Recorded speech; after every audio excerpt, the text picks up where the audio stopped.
Madam Deputy Speaker, we are sorry we did not advise His Excellency the Governor to give more time for the discussion. As honorable members are aware, the general discussion on supplementary estimates is a recent innovation and previously only the Legislative Council was given an opportunity to discuss supplementary estimates.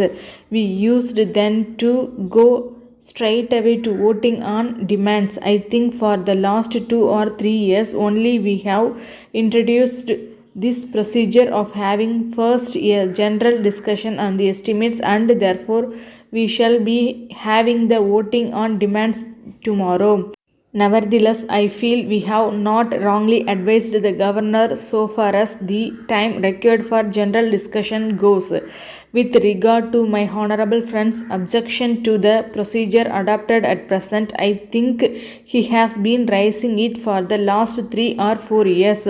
As required by the Constitution, we have created a contingency fund, and a bill to this end was passed during the last sitting of the House. We have not exceeded the 1 crore limit so far as expenditure is concerned, and I may assure honorable members that we are well within our limits. With regard to the other objection that the government have no power to vary the amount of expenditure provided in the appropriation bill without the prior approval of the House, and that any proposal not contemplated in the budget estimate should receive the approval of the House before any expenditure is incurred on that proposal. I can only explain the constitutional position in defense of our action. With regard to the first objection, namely the government should not vary the figures, we should certainly come up to the House for sanction if we want to incur any extra expenditure on schemes not originally contemplated.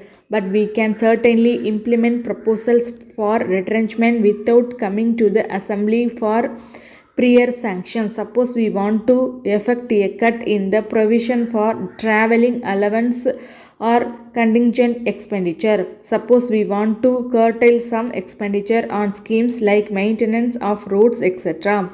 Then the constitutional position is we need not come up to the House only when we want to embark on new schemes which involve extra expenditure not provided for already. We should have the approval of the people's representatives. Therefore, some time ago we took up these schemes for examination, and those could not be included in the budget estimates presented last, and after careful scrutiny they were included for the consideration of the House during this session. We have had ample time from April to June to examine the schemes in detail, and it is not as if we deliberately omitted them when the estimates were presented last. We have cut down expenditure wherever possible without abandoning the essential schemes, and we have thus effected a saving of 3 crores of rupees. In the circumstances, the criticism levelled in this connection is not of any consequence. About the other objection, namely prior approval of items, I have heard honorable members also say that there is no use of bringing them now before the House for the sort of post-mortem examination. They contended that such a post-mortem examination was difficult to conduct. Madam, if we look at the items of expenditure contained in the memorandum, we will find that there are many items on which expenditure has been incurred under the authority of old sanction, that is, the sanction given by the House when estimates were presented in February last. For example, rupees 60 lakhs was provided under irrigation in respect of grow more food schemes, and we operate on that sanction. With regard to electricity, again we expect that we may not exceed the sanctioned amount, and if necessary we may come forward with a supplementary demand sometime in February or March. There is another difficulty also. If we want to bring in supplementary estimates, both the houses must meet, and they will have to be in session for 7 or 8 days. The assembly will take at least 3 days, and the council may take a little time. Both the houses have to pass the appropriation bill. So a tedious procedure has to be gone through if we are to have supplementary estimates, but we have now got a contingency fund and certain limits have been set beyond which we cannot go in the matter of expenditure. Previously, supplementary demands used to cover 9 crores and 10 crores of rupees, and in the case of the government of India it used to go up to 100 crores of rupees.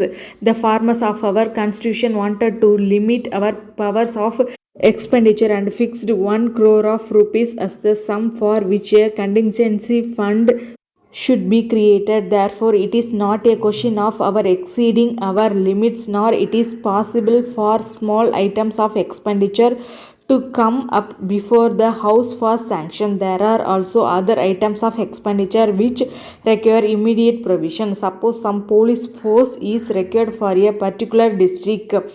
If it should require sanction of the legislature, the whole procedure I have mentioned should have to be gone through as though it is a sort of miniature budget session. Honorable members will therefore appreciate the difficulty of the government is bringing such items of expenditure before the House. After all, there are not very many items put down in the memorandum for the sanction of the legislature. There are only a few items for which sanction is required. If a few superintendents of police or a few inspector of police are required to meet an unexpected situation, that matter cannot certainly wait for the House to give its approval. An honorable member asked whether the government enjoyed the confidence of the people and said that if they did, there was no need for such a heavy expenditure on the police. I do not think it is the correct way of measuring the government's popularity or otherwise. There are certain factors in the country, and whichever government is in office, they have to tackle certain problems and necessarily large amounts of money have to be spent. It may due to high cost of living or to antisocial elements.